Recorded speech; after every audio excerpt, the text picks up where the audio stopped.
நடுராத்திரியில் எந்திரிச்சு, ஐயோ நான் இட்லிக்கு மாவே வைக்கலையேன்னு நடுராத்திரியில் சொல்லுது அரைக்கும். காலையில் எந்திரிச்ச உடனே இந்த பெரிய பிரச்சனை. அவர் வீட்டுக்காரர் பசங்கள்லாம் எந்திரிக்கிற மட்டும் காத்திருக்கோம். என்னடா சமைக்கிறது இன்னைக்கு? என்னங்க சமைக்கிறது? வீட்டில் மாமியார் மாமனார் இருந்தா, அத்தை என்ன அத்தை சமைக்க, என்ன பதில் சொல்லுவாங்கன்னு நீங்கள் நினைக்கிறீங்க?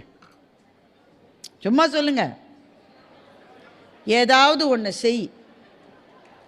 ஏதாவது ஒன்று செஞ்சா, இதையா செஞ்ச, நீ தானே சொன்ன ஏதாவது செய்யின்னு சொன்னியா இல்லையா? நீ ஏதாவது செய்யின்னு. அவராவது பாவம், அவரால் வாயை திறந்து சொல்ல முடியாது, முகத்தில் தான் காட்டுவார். பிள்ளைங்க சொல்லிடும்.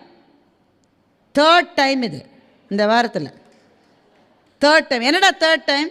இதே உப்மாவை நீ செஞ்சு தேர்ட் டைம் இது.